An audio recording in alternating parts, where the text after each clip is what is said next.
Well, welcome to Bring Something to the Table. I'm Shelby, I'm Leslie. and we're here today hanging on by a literal thread. I think so. We don't know what's wrong with this week. It's actually only Tuesday, but we have a source of crystals here because we need some good energy and a little sage. Hopefully, y'all enjoy these things as well. Yeah, we are.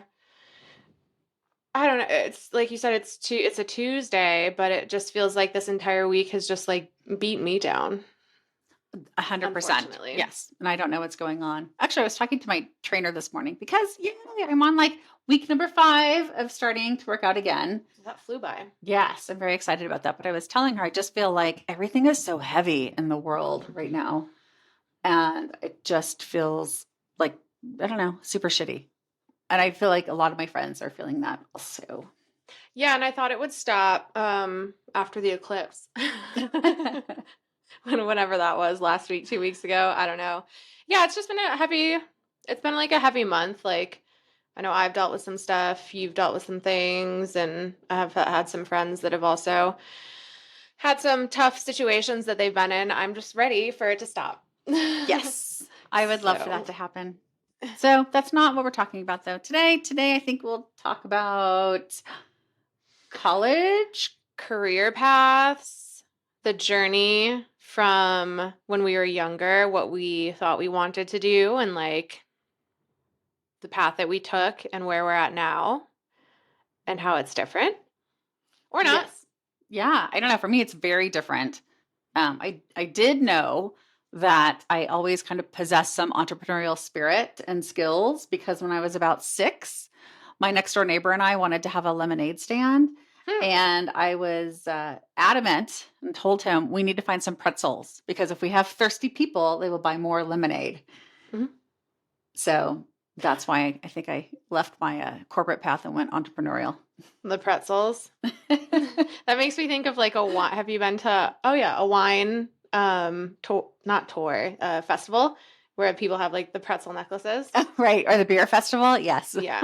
And there, I think that's for sobriety reasons, but same vibe. It's the adult lemonade stand, I think. But yeah, so you think that that was like just a snippet of like where your hello, your entrepreneurial spirit started? Yeah, well, I more than that. I mean, that's just one very vivid example from when I was little. But my dad was a commercial real estate developer, and so I loved the fact that he built these office buildings and sold them. And there's something about that spirit, and then owning your own business.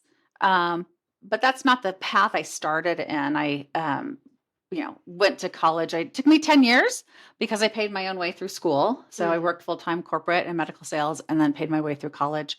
I got my degree in organizational behavior because I thought that I wanted to maybe go into HR, manage people, and then realized I don't like managing Oh my people. God, no, gross. I can't So even. I've had 2 other businesses before going into real estate. So I just like to do my own thing. And I can, I think, like coach or give people advice, but I like to just do my own thing and not be responsible for others. Yeah, that reminds me of when I was doing in college. I went to business school with a minor in marketing, big whoop, like everybody else, because I had no idea what I wanted to do. And we were required to do an internship. And so I just was flying by the seat of my pants per usual. And I was like, oh, there's a Veterans Outreach Association like in downtown Rochester. The girl seemed very fashionable. So I was like, I'm going to go for this. Like, I think I just like met her out somewhere randomly. And I was like telling her I needed an internship, whatever. So I remember I was working for the girl running the marketing, and her boss was telling me like, yeah, I mean, I've changed careers like 7 times over the course of my life. And I think at the time she was probably in her 50s. And my little college self, I think I was like a sophomore or junior in college. And I was like, you're changing your career path. Like, what does that look like? And like, why am I doing this to go towards this career? And does that mean I have to like change at another point in my life? So I was just like, that's dumb. Like, not everyone's going to do that. And like, surprise, I've done it already. Well, so that's interesting. I didn't know that you had a minor in marketing Mm-hmm. and you're Mm-hmm. A project manager in IT? Correct. Yes. Oh my goodness. Marketing when was I in college? Between 2006 and 2010. So that was like pre Instagram, pre TikTok.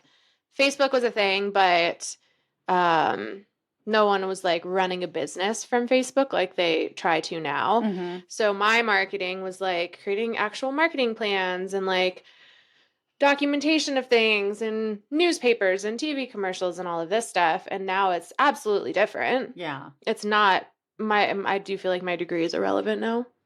Even like the concepts that I learned. Well, yeah, but you like marketing. I think you do a really good job and you are super creative. So Yeah. I don't know that that's in your everyday job, but sure I see isn't. that you. When I'm trying to do status reports, I'm like adding a picture in the background or like a transition. I get excited about the transitions. I have Like a slides. PowerPoint? Okay. Yeah. But it is difficult because I just by absolute like luck and who I knew and like right time, right place, I got the job that I have now 9 years ago. And Wow. so, yeah, I didn't go to school for anything tech related or project management related. Yeah, so I got lucky with this, but like prior to that, I worked in payroll. So like none of this Oh my is goodness. Yeah. aligning with like what I went to school with. Well, no, and don't seem to really fit with your personality. No. Well, although I am learning that you are rigid on certain things. And so that's my very willy-nilly. I'm rigid because I've learned like I had to be because I do have that like very floaty personality where I'm like it'll all work out, like I'll do whatever feels nice, and like you can't do that in the corporate world. Mm-hmm. Or you can, but everyone's gonna get mad at you. Yeah, And there are that's not dates like and deadlines and deliverables, and if you're not adhering to that, it's Yeah. not good. Yeah. So when I go project management on you, like with stuff that I help you with work or like the podcast stuff, it's because I feel out of control. And like that's the only way I know how to like control things is to like put it in a table or have a list or like have a task list or something. So that's why I get rigid with that stuff. I think it's a form of like trying to not feel like I'm crazy. I think that makes sense. I feel like I do that at home. If I'm like spinning out of control, then I need to like clean the kitchen right away or take everything out of the refrigerator and clean it and just get some sense of control, which has nothing to do with my work world because Well, it's part of your life. it's not, I can't control my day. I think it's going to start out one way and it's always completely different. So. That would send me into an absolute tailspin. And I think maybe that's also why I get like rigid sometimes is because like that's your career and like that's how you are able to spend your days. And if I don't have like an idea or plan or timeline or deliverables, then I'm like, well, today's gone to absolute shit and nothing got accomplished and I go into a tailspin. But no, and you're right. I think it's good. I can go to bed at night at like 8:00 and be thinking, I'm not in bed, but at 8:00 reflect on my day and go, gosh, I haven't done anything. When the reality is I've driven to 4 different places and logged 37 miles in 2 hours and had a million phone calls and emails, but it's not very tangible. You're not like getting something necessarily out of all of that like admin type work, but it builds your relationships and it builds your community that you're creating and all of that stuff. So Yes, it's just hard to quantify it. Just going to say that. I was going to open my mouth and say that. Okay, so my career path, and mine's changed quite a bit also. I had, like I said, 2 other businesses mixed in with a 20-year career corporate-wise. And then now, so I guess I'm on like my 4th career change at this age. That's okay. I mean, what's the rule? None. I think there's none. And we evolve. I think that's something you and I talk about frequently is you can't expect to be on a certain path. It's going to change. And that's good because you're growing personally and evolving and what's important to you and learning more things about yourself. Yeah. And what you want.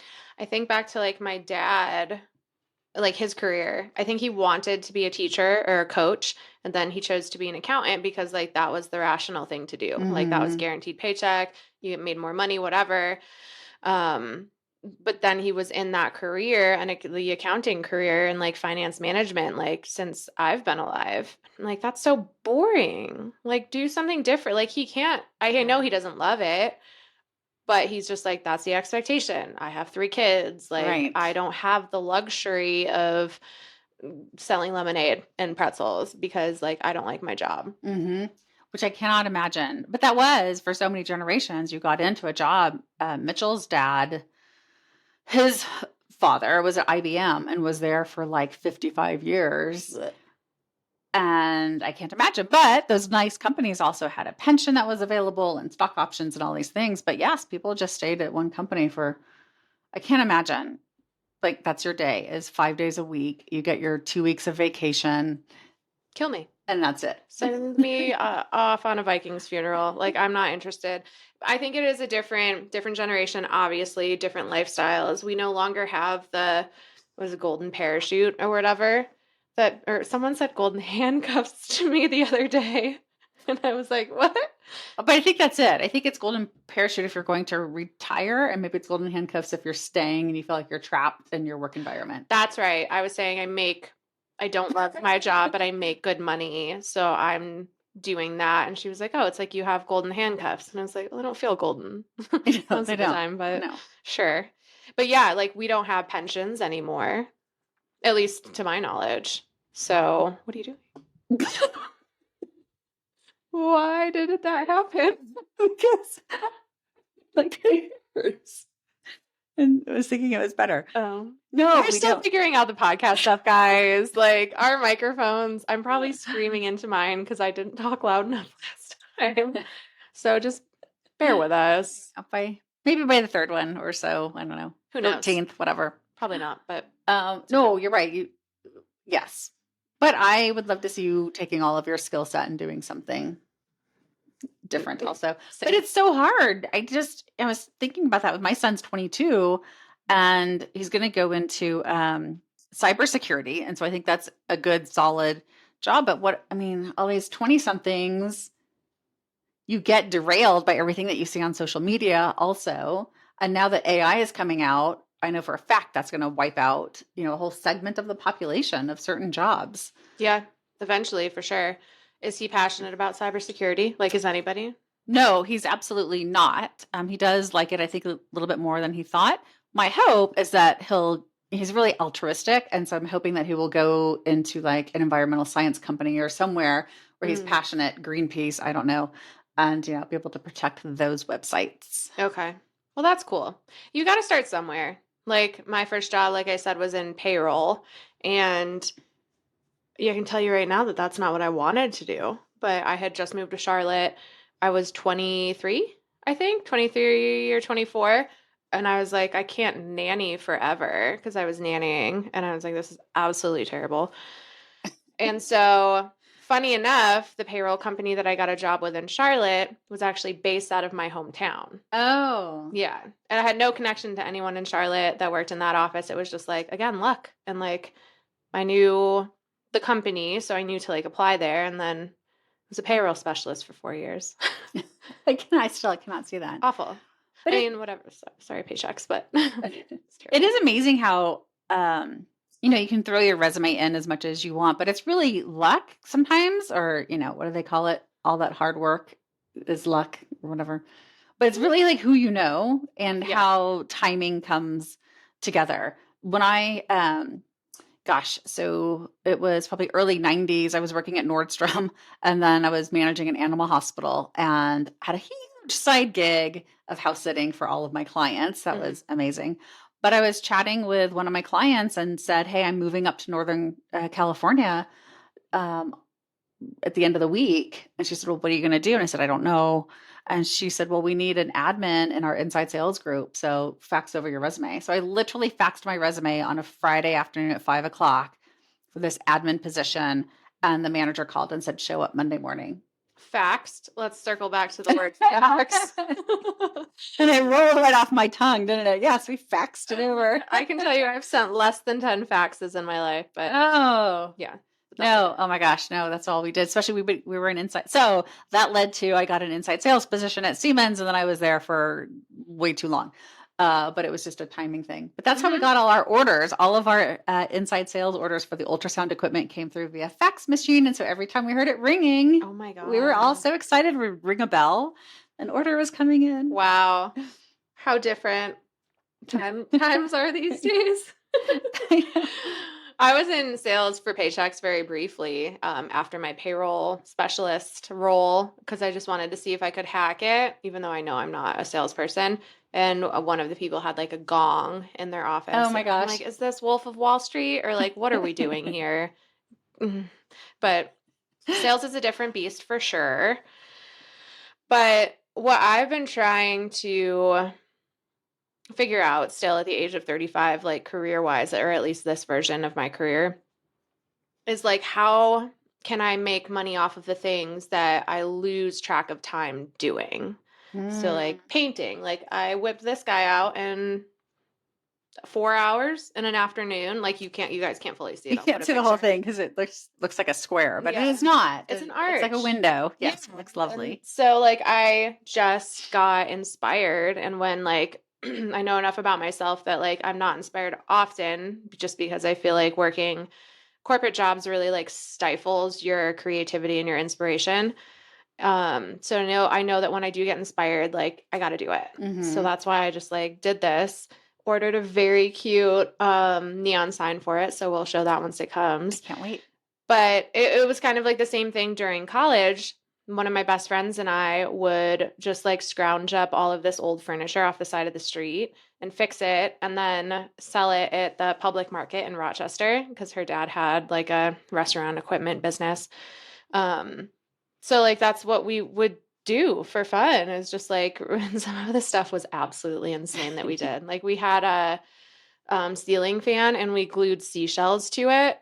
N- Not Did they I don't fly know. off? I have no idea. No, I not when we had it. Someone else bought it for their like beach house, and Oh my like gosh. we're not responsible for like what happens after you leave this location. Yeah, you get impaled with a seashell or knock Yeah, an eye out or something. yeah, for sure. I'm sure somebody did. But Or cute idea. I have to say that. it was really Cute. cute. So we had that. Like she went to business school too. But we had that like creative outlet Mhm. and made a little bit of money, so that was cute for us. But the like those are the things that I lose track of time when I'm doing. Is like the creative, painty, designy type stuff.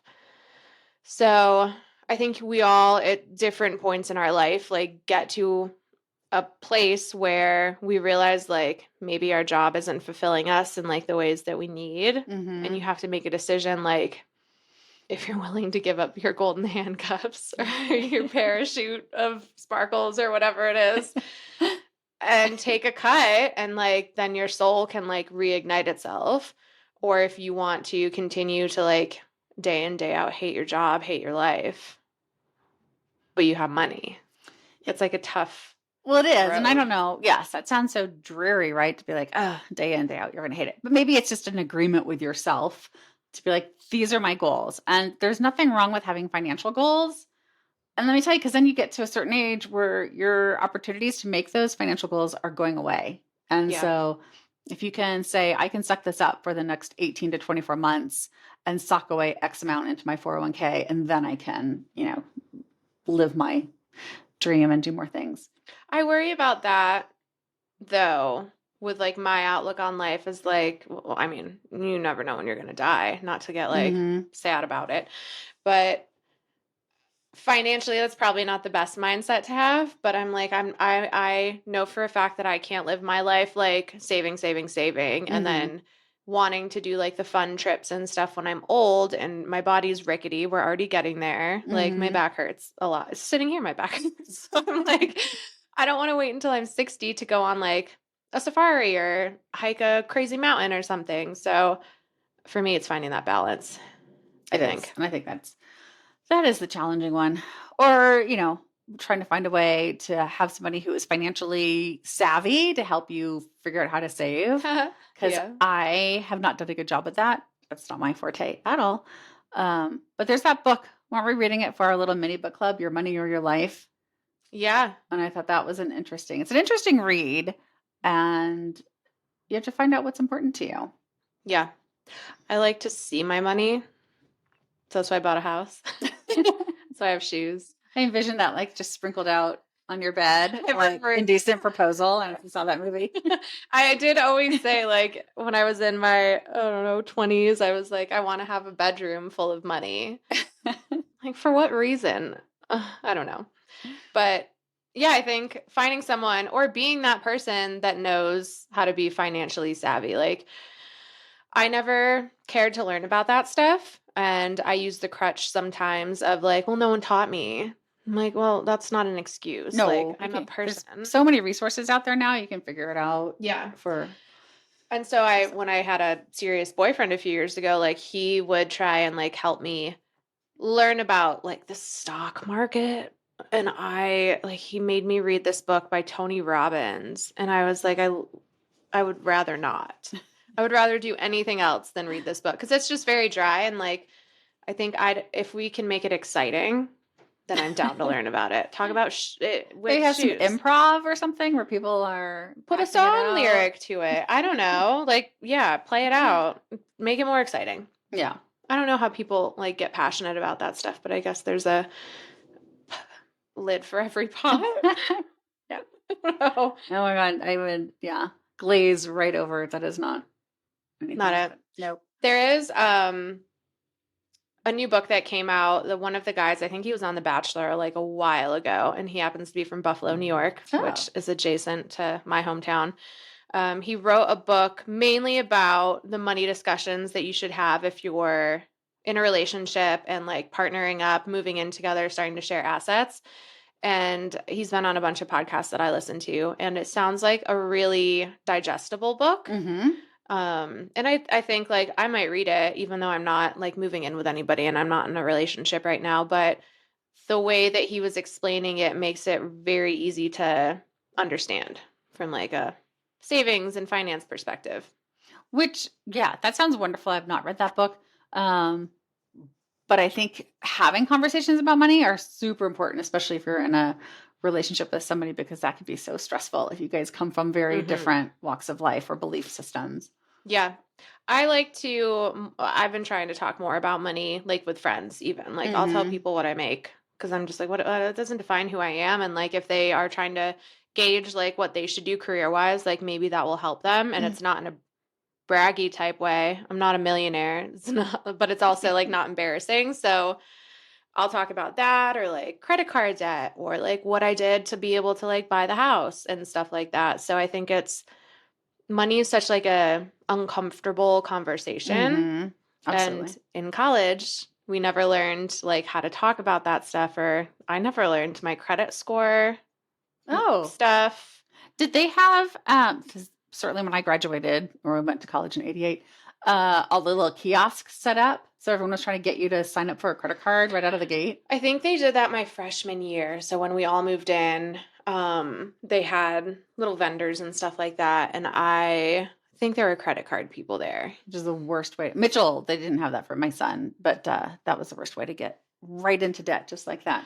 I got my first credit card when I was a freshman, and it had a smiley face on it and a $250 limit. And I maxed that baby out like my first weekend. And then I was like, well, what am I gonna do with this? I can't even use it anymore. It's broken. Broken. Somebody fix it.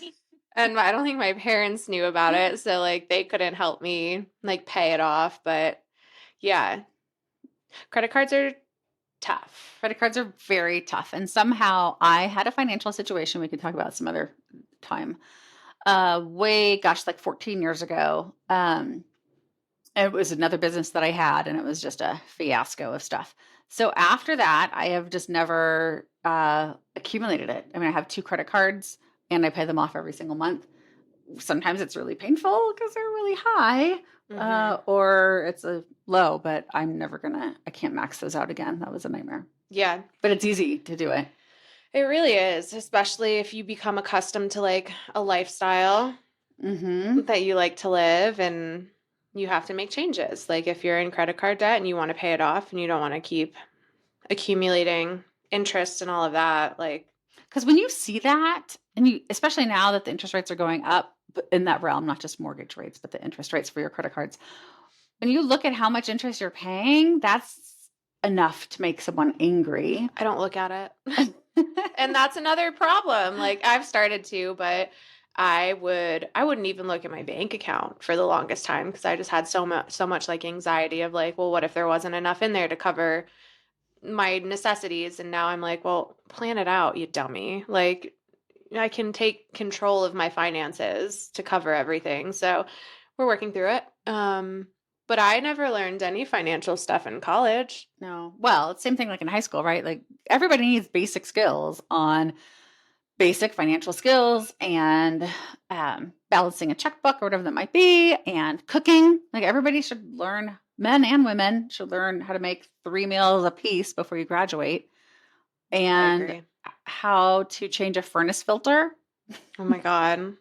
Just some How to change a basics. tire. I still don't know how to change a tire. Well, I got to go with AAA on that one. I don't have AAA. Oh my gosh, what? It's like $25 a year. I don't know. Oh, I don't know. okay. Well, I plug for AAA. Yeah. Hello. Can you sponsor us, please? I highly recommend it. If you have a blowout, like if you're on the freeway, this happened to me a couple of years ago. My tire blew out on the highway, and so they towed my car. I'll call a friend. I don't know. See, these are the things like I'm just like, that's not going to happen to me. I'm all about the extra insurance because things might happen. I know. Well, I'm learning that now. My car literally got rammed into the other weekend, just minding its own business in front of my house. So thank goodness I have decent insurance, but we're learning as we go. You know, we're here and we're trying our best, and life looks a lot different than we thought it would. Yes, 1,000%. I never thought I would go into this real estate career, and I don't know. It's interesting because now it's trying to find a work-life balance, which I kind of miss corporate for that, right? Like we always had the week of Christmas off, hands down. Plus I had 3 weeks of PTO and I had a very solid paycheck.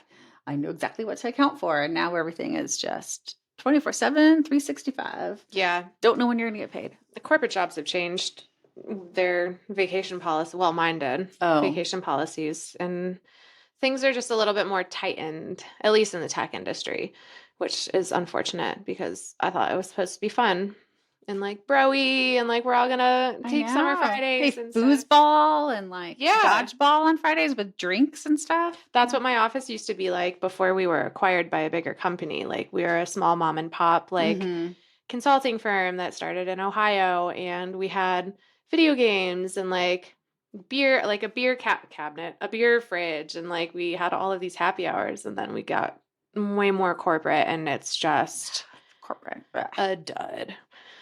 But whatever, we're here, and I still do a good job, I swear. You do. She does an amazing job.